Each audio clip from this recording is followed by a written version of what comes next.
Hello students. आज के इस वीडियो का टॉपिक है स्फीयर पार्ट सेकंड। इस वीडियो के अंतर्गत हम equation of sphere and diameter falls व्यास रूप में गोले का समीकरण ज्ञात करेंगे और ऐसे गोले का भी समीकरण ज्ञात करेंगे जो चार बिंदुओं से गुजरता है, असमतलीय बिंदुओं से गुजरता है। तो इस टाइप के क्वेश्चन आपसे पूछ लिए जाते हैं कि इसका व्यास रूप में गोले का समीकरण क्या होता है, या फिर ऐसा गोले का समीकरण जो चार बिंदुओं से गुजरता है, या फिर ऐसे बोल सकता है आपसे कि तीन बिंदुओं से गुजरता है और किसी एक दूसरी कंडीशन को सेटिस्फाई करता है। तो यानी आपके लिए ऐसी कंडीशन गिवन होंगी जिसमें यू बी डब्ल्यू डी के मान निकालने के लिए सफिशिएंट कंडीशन आपके पास उपलब्ध हों, ताकि आप स्फीयर का समीकरण निकाल सकते हैं। तो ये कॉलेज मैथमेटिक्स क्लासेस, ये यूट्यूब चैनल है आपके, इसमें हमने स्फीयर को बहुत सारे पार्ट्स में डिवाइड किया है, जहाँ पर आप जाके सभी स्फीयर के जितने भी वीडियो हैं वो आप देख सकते हैं। यहाँ पर सबसे पहले मैं आपको ऐसे स्फीयर का इक्वेशन ज्ञात करना सिखाऊंगा जो कि 4 पॉइंट से गुजरते हैं, चार असमतलीय बिंदुओं से गुजरने वाले गोले का समीकरण। Equation of sphere passing through 4 non coplanar points, चार असमतलीय बिंदुओं से गुजरने वाले गोले का समीकरण। तो यहाँ पर देखिए आपकी जो डेफिनेशन है उसी से क्लियर हो रहा है 4 पॉइंट। तो आपको 4 पॉइंट गिवन होंगे और आपको गोले का समीकरण ज्ञात करना है, या फिर आपके लिए इसके स्थान पर आपको तीन बिंदु आपको गिवन होंगे और चौथी कंडीशन आपको दी गई होगी, ताकि आप स्फीयर के इक्वेशन हैं वो आप आसानी से ज्ञात कर सकते हैं। इसके लिए आपको देखिए यहाँ पर x1 y1 z1, x2 y2 z2, x3 y3 z3 एवं x4 x5 x4 y4 और z4, ये चार असमतलीय बिंदु आपको गिवन हैं। ये न्यूमेरिकल वैल्यू हो सकती हैं आपकी। तो इसके लिए हम क्या करेंगे कि कोई भी जनरल इक्वेशन आपका दे रखा है, जो कि पार्ट फर्स्ट में मैंने आपको टाइप ऑफ स्फीयर्स के बारे में आपको बताया था कि कई प्रकार के आपके स्फीयर होते हैं, उसके जनरल जो इक्वेशन होता है आपका स्फीयर का, उसमें हम ये चारों पॉइंटों को सेटिस्फाई करेंगे। तो ये जनरल इक्वेशन को हम चारों पॉइंट से सेटिस्फाई करेंगे। सेटिस्फाई करने के बाद एक डिटरमिनेंट निकल के आएगी जिसको हम प्रूव करेंगे। तो सपोज कीजिए ये X square plus Y square plus Z square plus 2ux plus 2by plus 2wz plus D equal to 0 आपका अभीष्ट गोले का समीकरण है, रिक्वायर्ड स्फीयर का इक्वेशन है, जिसके आधार पर हम इसको ज्ञात करना है जो इन बिंदुओं से गुजरता है। तो यानी फर्स्ट बिंदु से गुजरेगा तो ये x1 square plus y1 square plus z1 square plus 2ux1 plus 2by1 plus 2wz1 plus D equal to 0, इसको दे दिया हमने इक्वेशन 1। इसी प्रकार सेकंड पॉइंट, थर्ड पॉइंट और फोर्थ पॉइंट से गुजरता है तो ये x1 के स्थान पर x2 हो जाएगा, y1 के स्थान पर y2 हो जाएगा, z1 के स्थान पर z2 हो जाएगा। तो ये इक्वेशन आपके निकल के आएंगे। इसी प्रकार सेकंड और थर्ड और फोर्थ जितने भी पॉइंट्स हैं उनसे गुजरता है तो उनको सेटिस्फाई करेगा। तो ये इक्वेशन आपका निकल के आता है। तो ये आपके जितने ही ऐसे इक्वेशन आते हैं तो इनको सेटिस्फाई करेगा, जितने भी पॉइंट होंगे जो स्फीयर पर लाई करते हैं तो उसको ये सेटिस्फाई करेंगे। तो इसके लिए यदि इस टाइप की कंडीशन से गिवन है तो ये इक्वेशन आपको इस टाइप में आप निकाल सकते हैं। यहाँ पर x1 x2 x3 ये जो पॉइंट हैं आपको गिवन है, तो ऐसे स्फीयर का इक्वेशन जो इन चार बिंदुओं से होकर गुजरता है। तो यहाँ पर देखिए इस वाली कंडीशन को यदि हम देखते हैं तो यहाँ पर u v w और d में रिलेशनशिप प्राप्त होती है, जो कि समीकरण नंबर 1 से 4 जो समीकरण बनेंगे उसमें u v w और d में रिलेशनशिप प्राप्त होगी। इनको आपस में सॉल्व करके, पूर्व की जो क्लासेज हैं आपकी उसमें आपने इक्वेशन बहुत सारे सॉल्व किए होंगे, उनको सॉल्व करके आपको u v w d के मान ज्ञात करने हैं और ज्ञात करने के पश्चात आपको जो जनरल इक्वेशन है आपका व्यापक समीकरण जो गोले का है उसमें u b और w और d के मान आपको रखने हैं, ताकि हमारा जो अभिष्ट जो रिक्वायर्ड स्फीयर है वो आप ज्ञात कर सकते हैं। तो हमारा यदि x ये चार बिंदुओं से गुजरने वाले गोले का समीकरण यदि हम ज्ञात करते हैं तो इस डिटरमिनेंट से आप ज्ञात कर सकते हैं। तो ये ऐसे गोले का समीकरण है जो इन चार असमतलीय बिंदुओं से गुजरता है। तो ये डिटरमिनेंट के आधार पर आप इसको कंसीडर कर सकते हैं।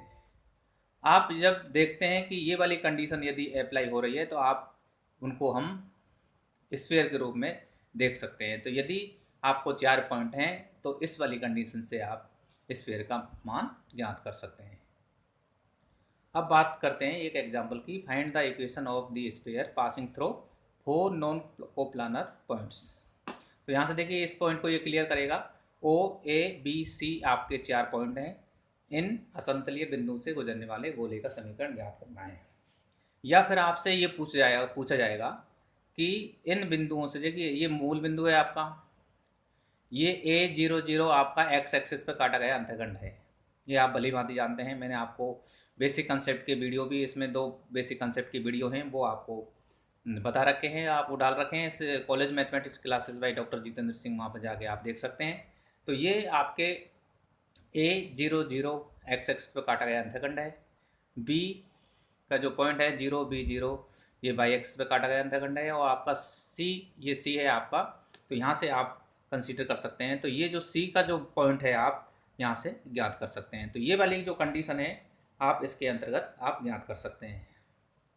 ये आपका C पॉइंट है, ये C0 0 और C पॉइंट कहलाएगा आपका।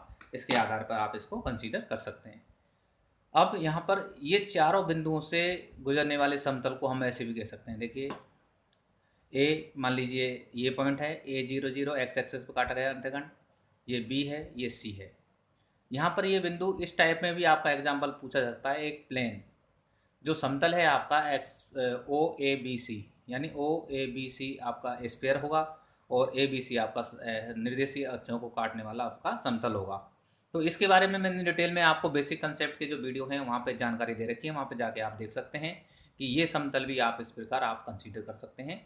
तो यहाँ पर ये दोनों में से किसी भी प्रकार का आपका इक्वेशन आ सकता है कि समतल x/a plus y/b plus z/c equal to 1 निर्देशीय अक्षों को बिंदु A00 ABC पर काटता है या मिलता है, तो गोले OABC का ज्ञात करना है। तो ये ज़्यादातर आपको समझाने के हिसाब से मैंने बहुत ही इजी एग्जांपल आपको लिया है, तो यहाँ से आप इसको कंसीडर कर सकते हैं। तो यहाँ पर आप देखेंगे कि ये वाली जो कंडीशन है आपकी, तो ये गोले का निर्माण करेगी आपकी। देखिए इनको यदि हम मिला देते हैं तो ये गोले का समीकरण आपका निकल के आता है। तो ये गोले का समीकरण यहाँ से जाएगा आपका। तो इस प्रकार ये गोले का समीकरण है जो ABC और इससे भी जाता है। ये आपका 2D में है इसलिए सेंटर में दिखाई दे रहा है, परंतु ये भी गोले पर स्थित होगा। और यदि इस कंडीशन को सेटिस्फाई करता है तो हम कह सकते हैं कि ये आपका जो समतल है आपका XYZ, इसमें आप कंसीडर कर सकते हैं। तो ये वाली कंडीशन यदि आती है तो आप दोनों तरह से आप क्वेश्चन आपको सोल्व कर सकते हैं। इसका रिजल्ट बहुत ही सिंपल है, ये आप डायरेक्ट भी याद मेमोराइज कर सकते हैं। इस टाइप की कंडीशन आपके आगे आने वाले जो एग्जाम्पल्स हैं, आपके क्वेश्चंस हैं, उनमें आपको डायरेक्ट भी यूज़ करने को मिलेगा। तो आप देख सकते हैं कि ये वाली जो कंडीशन है आपकी सॉल्यूशन में यदि हम कंसीडर करते हैं तो ABC और O से गुजरता है। तो यहाँ पर देखिए एक जनरल इक्वेशन आप कंसीडर करेंगे, जैसा कि मैंने आपको पहले भी बताया है कि x² plus y² plus z² plus 2ux plus 2by plus 2wz plus d equal to 0, ये जनरल इक्वेशन है। और ये जनरल इक्वेशन है तो मैंने आपको इसका जो मेथड है जो डिटरमिनेंट वाला, उसमें बताया था कि ये 4 बिंदुओं से गुजरता है, तो चारों बिंदुओं से इसको सेटिस्फाई करेंगे। तो 0 से यदि जाता है मूल बिंदु पर, तो यहाँ पर देखिए XYZ की मान 0 रखेंगे तो यहाँ पर D इक्वल टू 0 हो जाएगा। तो समीकरण नंबर 1 बिंदु 0 0 0 यानी ओरिजिन से जाता है, तो ये क्या होगा, D इक्वल टू 0 हो जाएगा। क्योंकि हमें गोले के समीकरण जब हम ज्ञात करते हैं तो हमें U, B, W और D के मान ज्ञात करने होते हैं। तो यहाँ पर D का मान यहाँ पर हमें प्राप्त हो चुका है। अब हम ज्ञात करेंगे आप U, B, W, D के। तो U, B, W और D आपका 0 हो चुका है, क्योंकि जो भी मूल बिंदु से गुजरेगा तो इसका कांस्टेंट पार्ट आपका 0 हो जाएगा। तो इस प्रकार आप दूसरा पॉइंट लेते हैं। तो यहाँ पर देखिए A00 0B0 00C, यदि इस इक्वेशन में, इक्वेशन नंबर 1 में यदि हम A से गुजरता है तो इसको सेटिस्फाई करेगा। तो x equal to A, y equal to 0, z equal to 0 यदि हम इसमें रखते हैं तो यहाँ पर A² प्लस 2UA आपका इक्वेशन प्राप्त होता है। तो यहाँ से देखिए 3 इक्वेशन प्राप्त होंगे आपके। इसी प्रकार B से ज़्यादा देखिए आप A से जाता है तो ये वाला equation A² plus 2UA equal to 0 which implies U equal to -k A/2। इसी प्रकार आप देख सकते हैं कि बी से जाता है तो x equal to 0, Y equal to B और z इक्वल टू 0 इस इक्वेशन में रखते हैं तो यहाँ पर ये रिलेशन प्राप्त होता है। इसी प्रकार सी से जाता है तो ये आपका ये वाला प्राप्त होता है। तो यहाँ से u b w, तो यहाँ पर आप देख सकते हैं कि u और b के जो मान प्राप्त होंगे आपके, इस प्रकार आप इसको कंसीडर कर सकते हैं। तो यहाँ पर ये ओनली b का मान है, तो ये b का मान है, आप यहाँ से आप कंसीडर कर सकते हैं। तो ये b के जो वैल्यू हैं आपकी, आप इसको आसानी से निकाल सकते हैं। तो b इक्वल टू आपका आ जाएगा, तो यहाँ से आप इसमें लिख सकते हैं कि b इक्वल टू मान लीजिए a, u इक्वल टू मान लीजिए माइनस के a/2 प्राप्त होता है, b इक्वल टू मान लीजिए माइनस के b/2 प्राप्त होता है, और w इक्वल टू मान लीजिए माइनस के c/2 प्राप्त होता है। अब बात करते हैं कि इस गोले की त्रिज्या क्या होगी आपकी। देखिए सेंटर की बात करते हैं, तो सेंटर क्या होगा आपका c इक्वल टू माइनस के u माइनस के b माइनस के w, आपका ये सेंटर होता है। तो c इक्वल टू यदि हम निकालते हैं तो माइनस माइनस प्लस हो जाएगा आपका a/2 b/2 और c/2, ये आपका सेंटर प्राप्त होगा। यदि r की बात करते हैं, रेडियस की बात करते हैं, तो ये भी मैंने आपको पूर्व में बता दिया है। आपका जो पूर्व पार्ट फर्स्ट है इस वीडियो का, तो आप रेडियस भी आसानी से निकाल सकते हैं। तो रेडियस यदि हम निकालते हैं तो देखिए r equal to root u² plus b² plus w² minus d, आप इस प्रकार निकाल सकते हैं। तो यहाँ पर देखिए d का मान आपका 0 है, u का मान माइनस के a² माइनस a/2 है, तो यहाँ पर आप इसको कंसीडर कर सकते हैं। तो ये हो जाएगा आपका a²/4 plus b²/4 plus c²/4। इस प्रकार आप रेडियस आप आसानी से निकाल सकते हैं। तो यदि मान लीजिए आपको u v w d के मान पता है, तो आप आसानी से सेंटर भी निकाल सकते हैं और रेडियस भी निकाल सकते हैं, और दिए गए इक्वेशन जो स्फीयर है उसके भी मान निकाल सकते हैं। तो इस प्रकार ये वाली कंडीशन इसमें सेटिस्फाई हो जाती है। तो हाँ, यहाँ पर हम कंसीडर जब देते हैं तो यहाँ पर देखिए समीकरण नंबर 2, 3 और 4 और 5 से u v w d के मान समीकरण नंबर 1 में रखने पर अभिष्ट गोले का समीकरण प्राप्त होता है। तो यहाँ पर यदि u v w और d के मान यदि आपको प्राप्त होते हैं तो आप गोले के समीकरण भी निकाल सकते हैं, और आप सेंटर भी निकाल सकते हैं, और आप रेडियस भी निकाल सकते हैं। तो ये सेंटर के अगर इस टाइप की कंडीशन यदि आती है तो आप आसानी से इसको ज्ञात कर सकते हैं। तो यहाँ पर देखिए इसको यदि हम आइडेंटिफाई करते हैं तो यहाँ से देखिए x² plus y² plus z² minus यहाँ पर जो वैल्यू आई थी आपकी u इक्वल टू, तो यहाँ पर 2, यहाँ पर प्लस ux था, plus 2by plus 2wz plus d था। अब d इक्वल टू मान लीजिए 0 है, तो यहाँ से आप इसको आसानी से ज्ञात कर सकते हैं।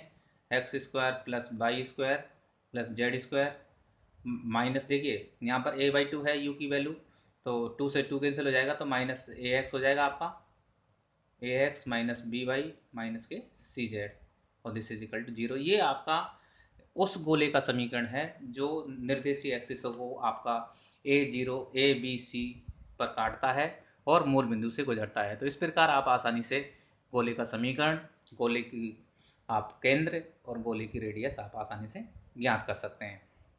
अब नेक्स्ट जब बात आती है, आप ये जो इक्वेशन है आपको ट्राई करना है, find the equation of sphere. तो यहाँ पर ये जो circumscribe the tetrahedron whose faces are, तो ये हो फेसेस हैं आपके, ये जो सर्किल आप जब कंसीडर करेंगे तो आप इसके बाद जो प्लेन है आपके x y/b, जो फेसेस हैं आपके y/b प्लस z/c, तो यहाँ पर x/a 0 है आपका, z/c plus x/a equal to 0, x/a plus y/b equal to 0, और ये यहाँ पर है। तो यानी देखिए इनको यदि हम सॉल्व करते हैं तो आपके वही पॉइंट निकल के आते हैं। तो यहाँ पर देखिए इसकी वैल्यू इसमें रखते हैं तो x/a, तो x की वैल्यू a आ जाएगी। तो यहाँ पर आप कंसीडर आसानी से आप कंसीडर कर सकते हैं। तो इनको यदि सॉल्व करते हैं तो यानी ये वाला इक्वेशन बन जाता है। यदि इन इक्वेशनों को 1 2 3 4 इनको यदि सॉल्व करते हैं तो आपका ये पॉइंट निकल के आते हैं। देखिए यदि x बाई जेड, यहाँ पर देखिए क्लियर बोल रहा है कि y/b प्लस z/c, यदि इसमें रख देते हैं तो यहाँ से आपके z इक्वल टू c निकल के आता है। इसी प्रकार और भी पॉइंट आप आसानी से ज्ञात कर सकते हैं। तो ये वाली कंडीशन आप सेल्फ जो आपको एग्जांपल दिया गया है उसके आधार पर आप इसको प्रूव करेंगे या इसको सॉल्व करेंगे। इसी प्रकार नेक्स्ट जो एग्जांपल है आपका, यहाँ पर अचर त्रिज्या का गोला है आपका, कि अचर त्रिज्या के का गोला मूल बिंदु से गुजरता है। अब देखिए कोई भी गोला यदि मान लीजिए या स्फीयर मूल बिंदु से गुजरता है तो उसका जो अचर मान है वो शून्य होता है। तो यानी डी इक्वल टू मान लीजिए ऑटोमेटिक जैसे ही मूल बिंदु से गुजरेगा तो इसका कांस्टेंट पार्ट इसमें नहीं आएगा, एवं निर्देशीय अक्षों को ए बी सी पर काटता है। तो देखिए वही बात आ जाती है आपकी। तो इसका डायरेक्ट गोले का समीकरण जो हमने अभी एग्जाम्पल फर्स्ट बताया था उसके आधार पर आप इसको निकाल सकते। सिद्ध कीजिए कि त्रिभुज ए बी सी के केंद्र का बिंदुपथ ये होगा, ये केंद्र का है। तो यहाँ पर आप इसको कंसीडर कर सकते हैं। तो यहाँ पर देखिए बहुत ही सिंपल है आपका ये क्वेश्चन, इसको सॉल्व करना है। तो यहाँ देखिए त्रिज्या रेडियस हम जानते हैं, रेडियस का फॉर्मूला, उसकी रेडियस क्या है आपकी के बराबर है, और रेडियस का जो फॉर्मूला होता है आपका आर स्क्वायर, आप इसको कंसीडर कर सकते हैं। तो ये इसका जो सॉल्यूशन यदि हम कंसीडर करते हैं तो यहाँ पर देखिए हम जानते हैं कि ओ ए बी सी का समीकरण, ओ ए बी सी क्या है, देखिए ऐसे गोले का समीकरण जो मूल बिंदु से गुजरता है और निर्देशीय अक्ष, देखिए यहाँ पर देखिए निर्देशीय अक्षों को ए बी सी पर काटता है। तो उस गोले का समीकरण हमने एक क्वेश्चन नंबर जो एग्जाम्पल नंबर 1 लिया था उसमें हमने ये सॉल्व किया था कि X square plus Y square plus Z square minus A X minus B Y minus C Z equal to 0, क्योंकि इसमें डी इक्वल टू 0 है। तो ये इस ऐसे गोले का समीकरण है जो निर्देशीय एक्सिसों को ए बी सी पर काटता है और मूल बिंदु से गुजरता है। तो प्रश्न अनुसार देखिए इस गोले की त्रिज्या क्या है आपकी के है, तो के बराबर है। तो यहाँ पर देखिए के आर के बराबर हो जाएगा, और फॉर्मूला हमें लगाना है कि A U square plus B square plus D W square minus D. तो ये गोले की त्रिज्या का सूत्र है आपका, ये आपको पता होना चाहिए।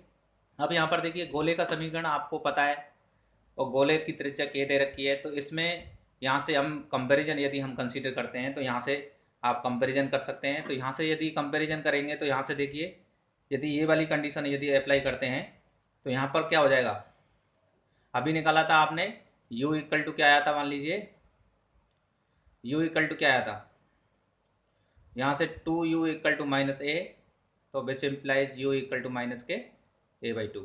इसी प्रकार b बाई 2 और w इक्वल टू माइनस के c बाई 2, ये वैल्यू आपने निकाली थी। तो यहाँ पर इसकी वैल्यू यहाँ पर रखते हैं तो यहाँ पर आप ये इक्वेशन प्राप्त करते हैं, A square plus B square plus C square equal to 4 के स्क्वायर, ये रिलेशनशिप आपका आएगा। क्लियर। अब ये यहाँ तक हो गया कि यहाँ पर ए बी सी पर काटता है और इसकी त्रिज्या के है, तो ये वाली कंडीशन आपकी सेटिस्फाई हो जाती है। अब नेक्स्ट देखिए सिद्ध कीजिए कि त्रिभुज ए बी सी के केंद्रक का बिंदुपथ ये होगा। अब देखिए ए बी सी का केंद्रक, त्रिभुज का केंद्रक मैंने आपको बेसिक कंसेप्ट का जो वीडियो है उसमें मैंने आपको बता दिया है कि किसी भी त्रिभुज के केंद्रक यदि निकालते हैं तो आपके तीनों का जो पॉइंट है एक्स पॉइंट तीनों के उनको ऐड करके 3 का भाग दे देते हैं। तो ये पॉइंट हमने बेसिक कंसेप्ट में आपको ये कंसेप्ट बता दिया है, तो इसको आप यहाँ पे अप्लाई करेंगे। तो यहाँ पर यदि त्रिभुज के केंद्र के निर्देशांक मान लीजिए एफ जी एच हैं, या कुछ भी मान सकते हैं, ये स्वेच्छा से आप कुछ भी मान सकते हैं, ठीक है। तो यहाँ पर यदि ए बी सी यहाँ पर हम कंसीडर करते हैं तो यहाँ पर देखिए एफ जी एच केंद्र के निर्देशांक हैं। तो यहाँ पर एफ की वैल्यू क्या होगी, x1 यानी 3 पॉइंट दे रखे हैं आपको। अब 3 पॉइंट कौन कौन से आप देख सकते हैं कि यहाँ पर जो 3 पॉइंट हैं आपके, तीनों पॉइंट देखिए आपका जो ए है आपका A0 0, और बी क्या होगा आपका 0 B0, और सी क्या होगा आपका 0 0 और सी, ये 3 पॉइंट है आपके। तो यहाँ पर ये जो 3 पॉइंट हैं आपके A0 0 और बी पॉइंट होगा आपका, बी जो पॉइंट होगा आपका 0 B0 और सी आपका 0 0 C, तो इनका केंद्रक निकालना है। तो यहाँ पर देखिए x1 ये है, x2 ये है, x3 ये है। तो x1 plus x2 plus x3 upon 3, तो यानी a प्लस 0 आपका a प्लस 0 अपॉन 3 त्रिभुज के केंद्रक लेते हैं। तो यहाँ पर आ जाएगा मिड पॉइंट, यदि 2 पॉइंट दे रखे हैं तो मिड पॉइंट आप कंसीडर करेंगे, तो उसके आधार पर आप इसको, तो यहाँ से ये हो गया आपका f इक्वल टू a/3। इसी प्रकार g की वैल्यू आप निकाल सकते हैं कि यहाँ पर 0 प्लस b प्लस 0 अपॉन 3, तो b/3 हो जाएगा, h इक्वल टू c/3 हो जाएगा। तो इस प्रकार आप केंद्र के निर्देशांक आप निकाल सकते हैं। तो यहाँ से हम कंपैरिजन करते हैं। तो यहाँ से देखिए यदि ये वैल्यू आप कंसीडर करते हैं तो यहाँ से देखिए एफ इक्वल टू मान लीजिए a/3 और g इक्वल टू मान लीजिए b/3 और h इक्वल टू c/3। तो यहाँ से देखिए f यदि हम सॉल्व करते हैं तो यहाँ से a इक्वल टू क्या हो जाएगा 3f हो जाएगा। ये आपको यहाँ से निकाल रखा है, तो ये आप a इक्वल टू 3f आप यहाँ पर आसानी से निकाल सकते हैं। b इक्वल टू 3g आ जाएगा, c इक्वल टू, तो यहाँ पर देखिए केंद्र का बिंदुपथ f और g और h है। आपका देखिए केंद्र क्या है, FGH है, तो इसका बिंदुपथ क्या हो जाएगा FGH के स्थान पर ABC का मान रखने पर। तो रिलेशनशिप क्या दे रखा है, देखिए यहाँ पर ABC के मान समीकरण 1 में रखने पर। समीकरण 1 क्या था, हमने जो रेडियस का जो के पार्ट था उसमें a² + b² + c² equal to, तो ये आपका पार्ट था। तो यहाँ पर इक्वेशन नंबर जो 3 था वो क्या था, आप देखिए इक्वेशन नंबर 1 आपका a² + b² + c² equal to 4k², ये रिलेशन था, ये इक्वेशन नंबर 1 था आपका। तो इसके आधार पर आप इसको कंसीडर कर सकते हैं। तो यहाँ पर देखिए ए की वैल्यू यदि हम रखते हैं तो ये क्या हो जाएगा आपका 3f² आ जाएगा, आपका 3f², और ये b की वैल्यू रखते हैं तो 3g² हो जाएगा यहाँ पर। इसी प्रकार 3h का होल स्क्वायर, इसी प्रकार यहाँ पर 4k² हो जाएगा। तो इसको यदि हम सिंप्लीफाई करते हैं तो 9f² + g² + h² equal to 4k²।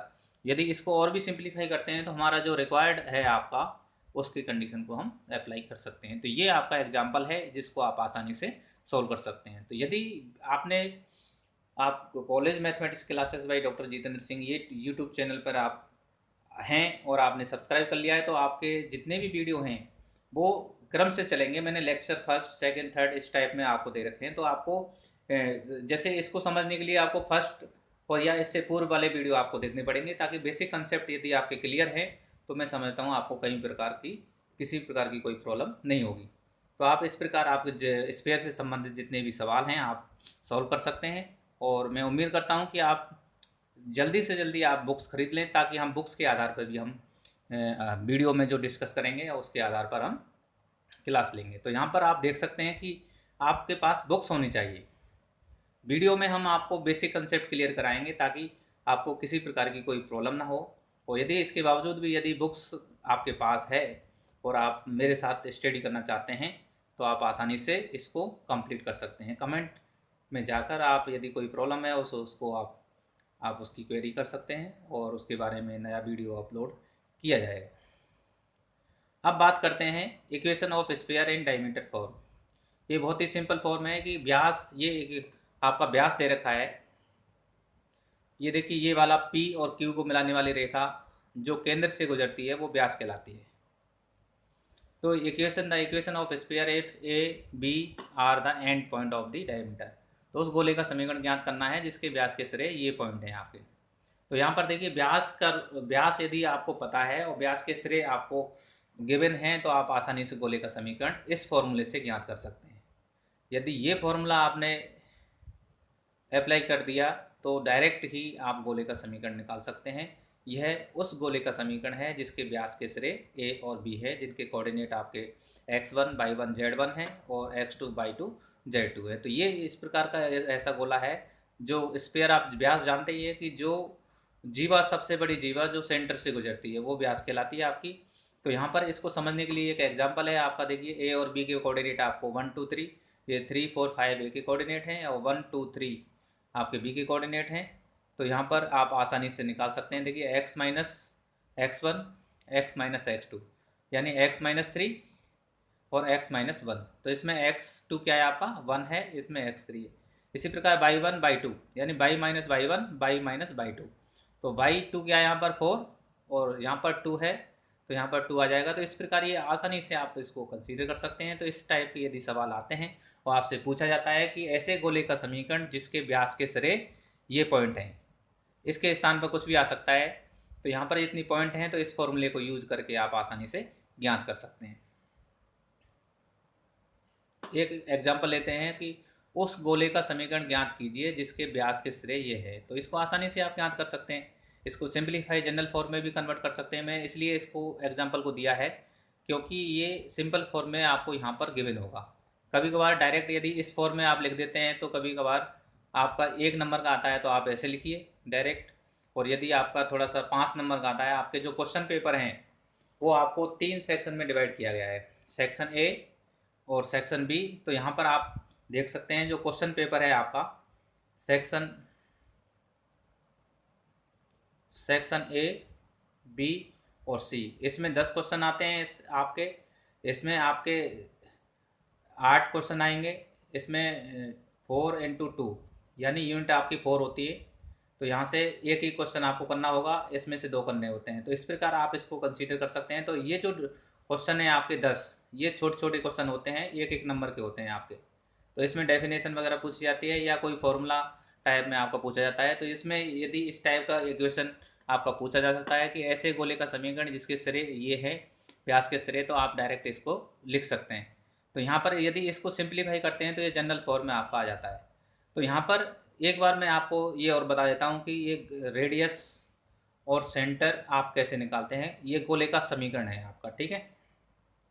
क्योंकि ये सेकंड आपका वीडियो है स्फीयर का, ये आपका गोले का समीकरण है। तो यहाँ पर देखिए जनरल फॉर्म जो गोले का है आपका, वो जनरल फॉर्म क्या है आपका, x² + y² + z² + 2u(x) + 2by + 2wz + d = 0। अब यहाँ से देखिए कंपैरिजन करते हैं। तो यहाँ पर देखिए x का कोई टर्म नहीं है, तो 2u = यहाँ पर 0 है, क्योंकि x का पद इसमें है नहीं। तो इसका मतलब क्या हो गया, u = 0। अब यहाँ पर देखिए 2b = क्या है, -1। यहाँ पर देखिए ये जो वैल्यू है आपकी, ये -1 है। तो यहाँ पर आप कंसीडर कर सकते हैं। तो यहाँ पर b की वैल्यू क्या हो जाएगी आपकी, -1/2। इसी प्रकार 2w की वैल्यू क्या हो जाएगी आपकी, 2w की वैल्यू देखिए यहाँ पर -2 है, तो विच इम्प्लाइज w = -1। और d की वैल्यू आप जानते ही हैं कि d = आप डायरेक्ट निकाल सकते हैं, जो कांस्टेंट पार्ट होता है वो d का मान होता है।